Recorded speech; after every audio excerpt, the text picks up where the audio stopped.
All right, Old Covenant law. A covenant is basically an agreement or a contract, and there will be terms to an agreement or contract. So I just want to clarify that term with you, covenant, before we continue on. But basically the idea out there today is that since the Old Covenant was done away with and replaced with a new covenant, the Old Covenant laws were also done away with the Old Covenant.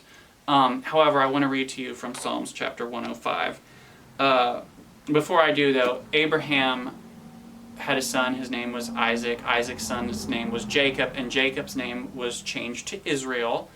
And Israel, when the Bible refers to the children of Israel, it's referring to the children of Jacob, or the Bible will just refer to Israel, as in the nation of Israel, which is the children of Israel. You know, the nation of Israel, that's where they came from Jacob, whose name was changed to Israel. So when I'm reading these texts, that's the family line we're going down. Okay, this is Psalms chapter 105, verses 7 through 10. It says, "He is the Lord our God; his judgments are in all the earth. He hath remembered his covenant forever, the word which he commanded to 1,000 generations."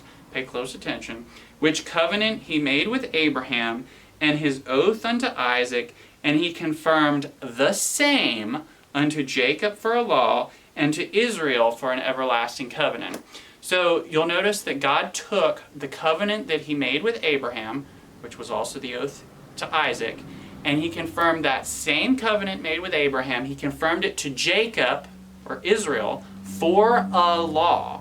Now the only way that God could confirm the covenant that he made with Abraham to Israel for a law is if it was already a law. You can't confirm the same something for a law unless it was already a law, because it didn't change, it was the same. So when you took it from covenant and you confirmed the same to Jacob for a law, is because it was already a law at the time of Abraham. So Abraham had the laws of the Old Covenant, even though the Old Covenant wasn't made then. It was the covenant that God made with Abraham. My point in saying this is that the law of God existed before the Old Covenant. And the reason that's important to understand is because then when the Old Covenant is done away with, you can see that that doesn't mean that the law is done away with, because the law existed before the Old Covenant. See, the law of God was just used as terms in the Old Covenant. And so when they broke the covenant by, rebelling against him, the covenant broke, but the law was still intact. Okay, and you can see traces of the law of God, before the Old Covenant was given. For instance, Onan. We talked about Onan. Onan was slain because why? In Deuteronomy chapter 25, 5 through 10, it says that it was Onan's duty to give Tamar a son, and Onan was slain because he refused to obey the law of God. See, Onan had that law, and he knew this. But he refused to obey it. Even though the Bible doesn't record that law or any of those laws before the Old Testament, it doesn't mean it wasn't there. I mean, there was, 1,600 years at least, before the Old Covenant, just up to the flood point. So there's a lot of time in there. The Bible's not exhaustive, it's sufficient. So if Psalms 105 says that the law existed before the Old Covenant, and it did, even though it's not recorded, we don't have a transcription of it until it's given in Exodus and so forth. But you have Onan, you have Ham. Ham was slain, or not, he wasn't slain, I'm sorry. He was cursed because he saw his father Noah naked.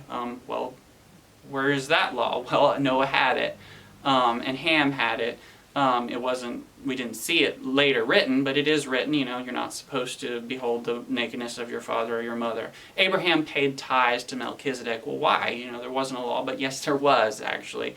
It wasn't written down in the Bible or recorded, but Abraham did have it, so he paid tithes. Abraham refused that his son marry a Canaanite woman. Well, why? The law of God actually says it. We find it recorded later. I think it's in Deuteronomy.